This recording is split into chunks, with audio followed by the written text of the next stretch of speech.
everybody, it's Andy from Beyond Guitar, and in this video we're going to learn about the one missing element that beginner guitar players miss when they're learning how to play the blues and how to shred on electric guitar and how to play lead.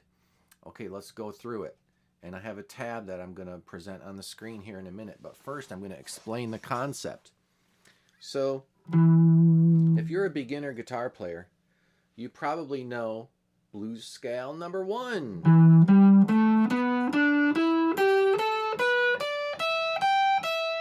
You've probably played that a million times. And so when it comes to the blues jam, probably you're playing up and down blues scale number 1 as fast as you can.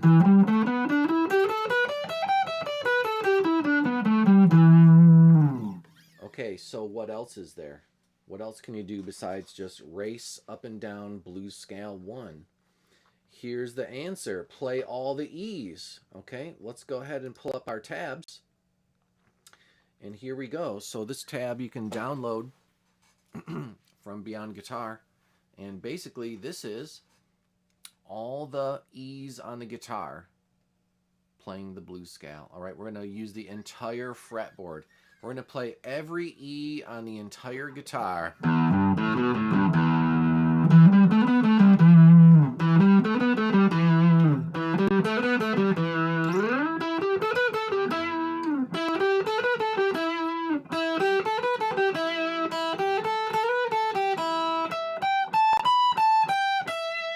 Okay, I'm going to go through all of those with you. Okay, but the first question is, where are all the E's on the guitar? Right? So some folks at home are probably going, well, you know, Andy, I played my low E. I played my high E. There, I played my E's, right? Did I get it? Here's what's missing. Here's the one element that you're missing that you need to memorize on your fretboard. Where is every E on the entire guitar? Okay, play them all. Ready, set, go. Okay, you got to play every E on every string. There's an E on every string if you can find it, right? So let's get started. Here's the low E. That's the easiest one to learn. Where else is there E? Well, 12th fret on that same string, that's E again. Now, if you have 24 frets, you could play another E way up there. Okay, but I don't have that. I only have 22 frets. So I can only play 2 E's on this string. Okay, now where is there an E on the next string? Well, to figure it out, you could always use the rule of 5. 1, 2, 3, 4, 5. Just move 5 frets, and you're on the same note that you just played. That's another E. Okay, and then to find an octave, to find another E on that same string, you simply jump 12 frets. Okay, so I am on fret 7 right now. If I go to 19, I'm on an E. It's the same note. So there are 2 E's on that string. Let's keep going. Where is there an E on the next string? Simply use the rule of 5. 1, 2, 3, 4, 5. There it is. That's the same note we just played. Okay, 2nd fret, string 4. That's it. You can, of course, find your octave by jumping 12 frets. So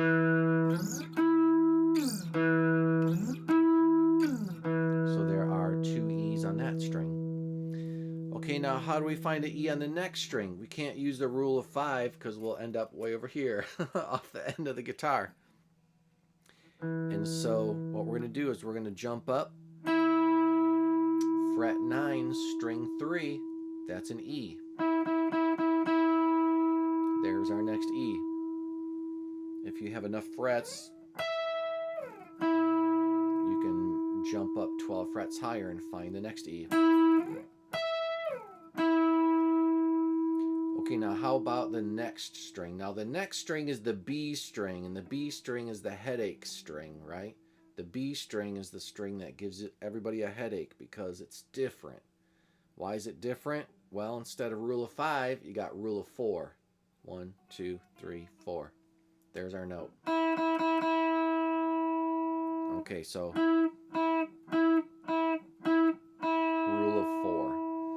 All right, we found the E. Here it is, fret 5, string 2.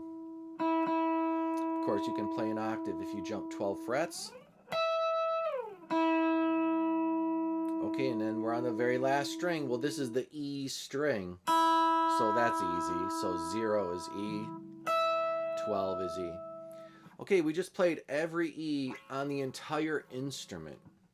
Those are all the E's you could possibly play on this guitar. All right, play them all again. Ready, set, go.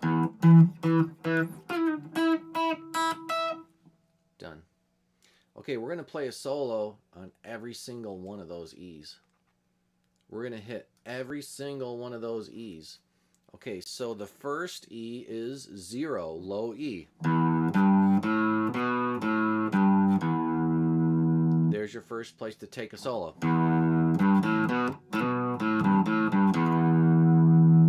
Start on the low E, end on the low E.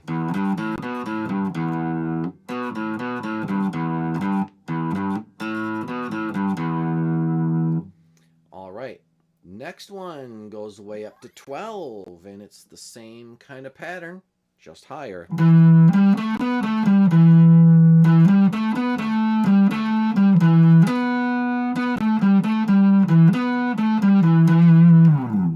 Okay, when you're at the 12th fret and above, and you're up in a stratosphere here, it always sounds best to flip your pickup switch all the way up toward the ceiling. Okay, so in other words, if you flip your pickup switch down toward the floor, it's more shrill and a bit more brittle. And you can really hear the pick strike the string. And so it sounds more smooth to flip the pickup switch up. Okay, so here we are. We're on the 12th fret.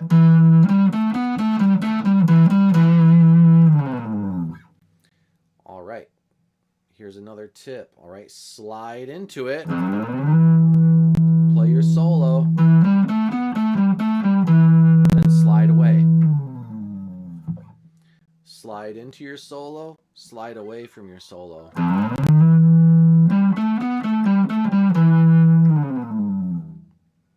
Okay, keep going. Then the next one that you can see on the page here is 7, 10, 7, 9.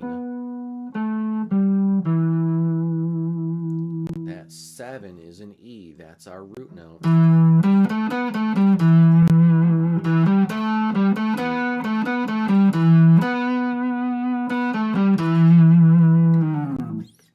Okay, keep going.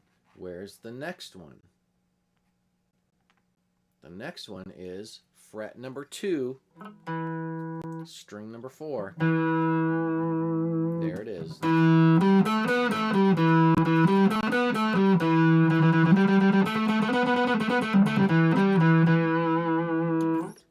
Okay, keep going. If you jump up 12 frets and stay in the same string, you end up on 14. Okay, this is a trick I learned from Yngwie Malmsteen, right? He would play something cool and then play the same exact thing again an octave higher. And then would go back and then would jump up. And go back again and go up. Okay, so whatever you play in one spot, you can jump up and play again. And it's even the same fingers and the same pattern. All right, so that's just jumping up 12 frets. We went from fret 2 all the way to fret 14. Okay, keep going. The next one that you can see here starts on fret number 9. 9, 12. Uh-oh, the B string, it changes the pattern a little bit. 10, 12, 10, 12, 9.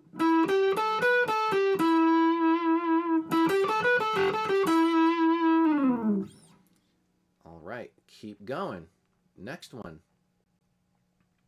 Now we're going to start on fret 5, string number 2.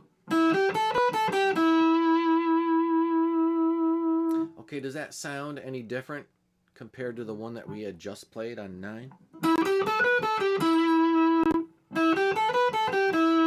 You know, it sounds the same. It's the same notes. And it's in unison, meaning it's literally the exact same notes. Okay, but what about the tone? So the strings are a little bit thicker when you start on string 3. And the strings are a little bit skinnier when you start on string 2. So it does have a slightly different tone. And it also matters how long the string is. Like if I start on fret 9, the string's only this long, I won't get as much sustain, but it'll sound a little bit more bassy. And then if I start on fret 5, now the string is this long, so the strings will sustain more and sound brighter. Okay, so even though it's the exact same notes, it does have a slightly different tone. And you can learn to hear the difference between this tone and this tone. 9 is a little bit more, I'd say, mellow, and then 5 is a little bit more bright. Okay, keep going. Then the next one is going to start on 0, open E. Okay, now we can't keep the pattern going because we're out of strings. And so this time we're just going to climb up the E string and go 0, 3, 5, 7, back to 5, back to 3, 0. It's all along one string. Okay, is there value in that? Yeah, because you can play things that you couldn't play in any of the other patterns.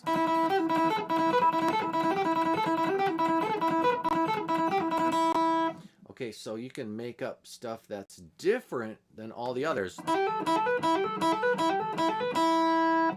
can't do that in the other patterns.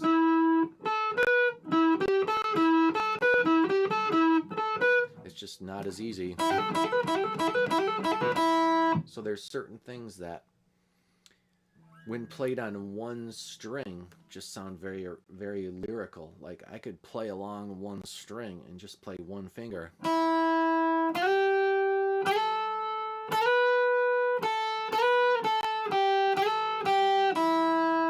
And then it sounds more like a singer, because a singer only has one set of vocal cords and can only sing one note at a time. And so a singer can't really go. A singer can't sing 2 notes and have them overlap. Okay, so it can't really sound like a singer if I'm trying to play 2 notes at once. But if I play along one string,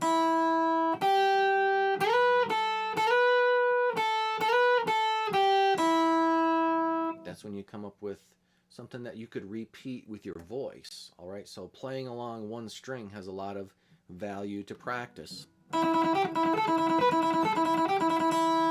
Plus you can just nail that open string and it sounds cool. Okay, and here we are in the very last one. It's going to go way up into the stratosphere, and once again it's all on one string. It starts on 12. And it's all connected dots. So if you have dots on your fretboard, you just play all the dots. 12, 15, 17, 19, 17, 15, 12. Okay, and it sounds like this. Okay, could you combine that with the previous one? Certainly.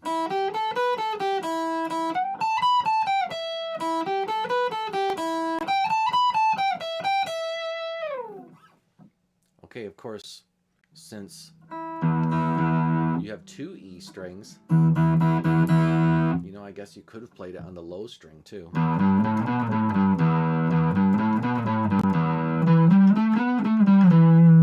Okay, does it make a very good solo to play just along the low string?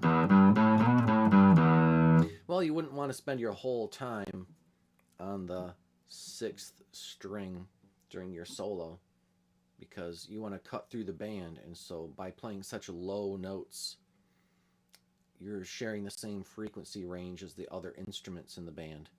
So of course, the higher you play, the more you'll cut through the band. The lower you play, the more you're kind of being buried by the band. So I wouldn't spend too much time on the low string, but you can play it a little and then move on and go somewhere else, okay? Now, there is kind of a certain sound to the thickest string way up high on the fretboard. There's a certain sound to this, and it just sounds a lot different than the other strings, doesn't it?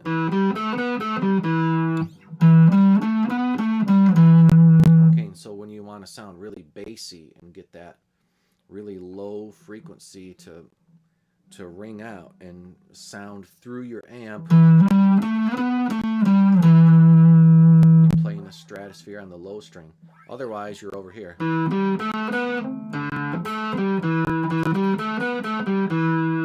It just sounds a little bit thinner, okay? So the thicker strings have more bass and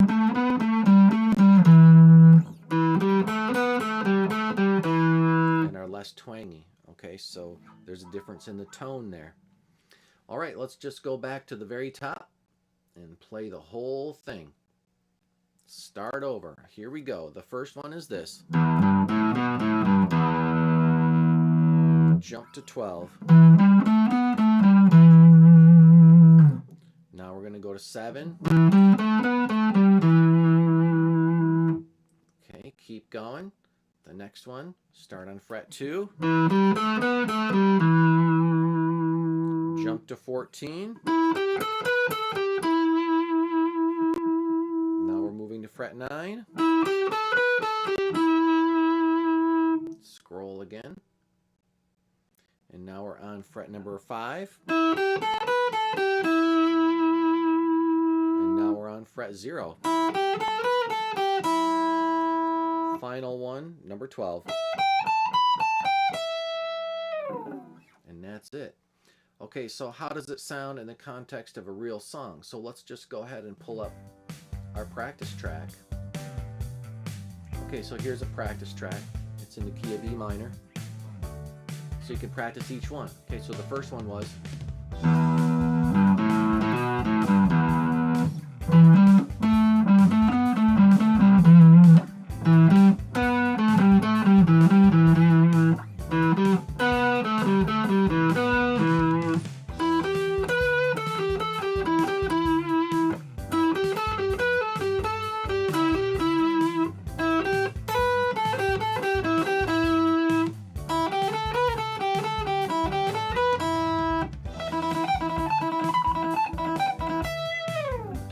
Okay, just kind of blasted through that whole list of different ideas, and notice I used the whole instrument. I didn't just stay in one spot all day long.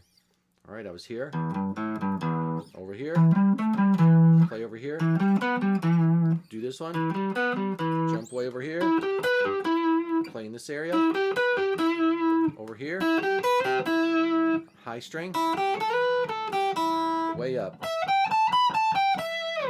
Okay, so forget about I learned blues scale 1 straight across the fretboard. That kind of locks you into a box and you can't escape, right? You're just stuck in that one place and you can only do one thing.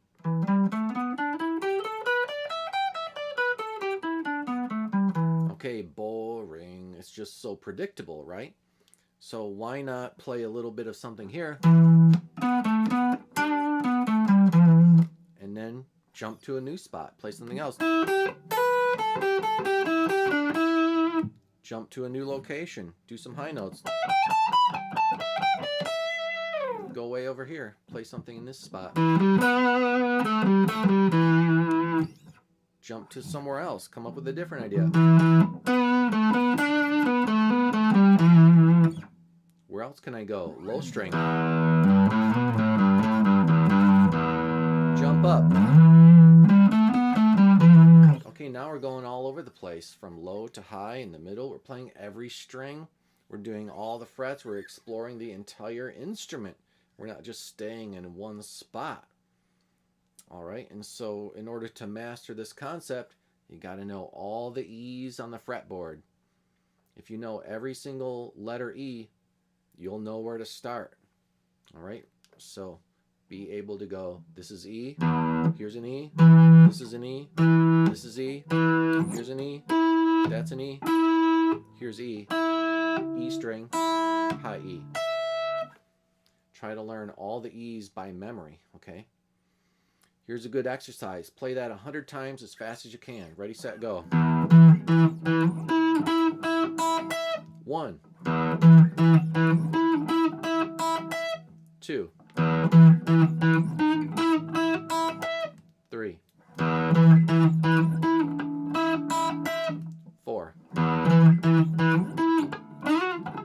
I missed one. 5.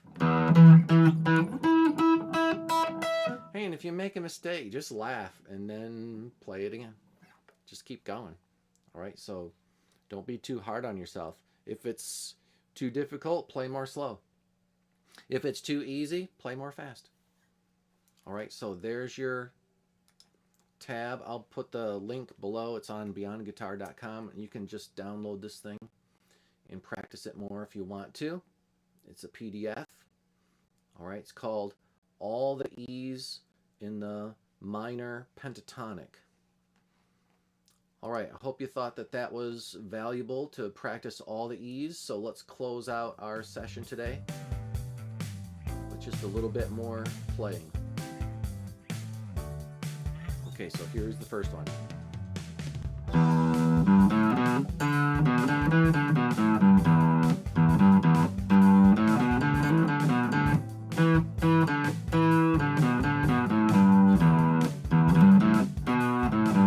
Next one.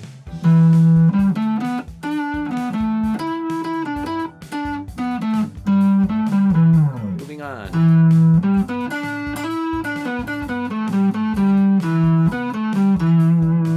Next one.